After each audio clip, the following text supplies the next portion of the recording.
ఆంధ్ర తెలంగాణలో తక్కువ ఫీజులతో high quality results ఇస్తున్న ఏకైక సంస్థ తిరుమల్ ఐఏఎస్ ఇన్స్టిట్యూట్. పర్యాటక ప్రదేశాలు, దేవాలయాల బయట signals, bus stands, railway stations, ఫుట్పాత్లు ఇలా చాలా ప్రాంతాల్లో భిక్షగాళ్లను చూస్తూ ఉంటాం కదా. వారేదో కాళ్ళు చేతులు సరిగా లేక, చేసేందుకు పని దొరక్క, తిండి లేక, పొట్టకూటి కోసం అడుక్కుంటున్నారని అనుకుంటే పొరపాటే. ఎందుకంటే వారిలో కొందరు ధనవంతులు కూడా ఉంటారు. అలాగే కొందరు కాళ్ళు చేతులు అన్ని సక్రమంగా ఉండి కూడా చేతులు లేవు, కాళ్ళు లేవు, కళ్ళు లేవు, తినడానికి డబ్బివ్వండమ్మా అంటూ అడుక్కుంటున్నారు.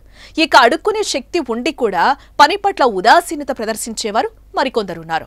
అదేవిధంగా ఇక్కడ ఒక బిచ్చగాడు కూడా జనాల్ని ఎలా మోసం చేస్తున్నాడో చూస్తే కంగు తినాల్సిందే. ఈ బిచ్చగాడి యాక్టింగ్ చూస్తే కమల్ హాసన్నే మించిపోయేలా చేశాడని అనిపిస్తుంది. చేతులు ఉన్నా లేనట్లుగా, కళ్ళున్నా లేనట్లుగా నటించడంలో ఇతనే సాటి.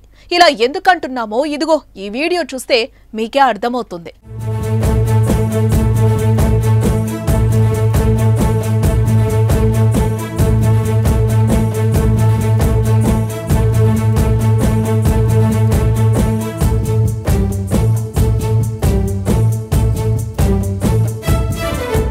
తమిళనాడులోని కన్యాకుమారిలోని ఓ పర్యాటక ప్రదేశానికి సమీపంలో ఓ వ్యక్తి 2 చేతులు ఉన్నప్పటికీ వికలాంగుడిగా నటిస్తూ భిక్షాటన చేస్తూ జీవనం సాగిస్తున్నాడు.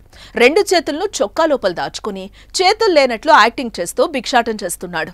అతని ముందున్న డబ్బాలో ఎవరైనా డబ్బులు వేయగానే అక్కడ ఎవరూ లేని సమయం చూసి తీసుకుని చొక్కా జోబులో వేసుకుంటున్నాడు.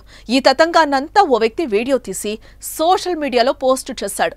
ఈ బెగ్గర్ యాక్టింగ్ చూసి నెటిజన్లు ఆశ్చర్యపోతున్నారు.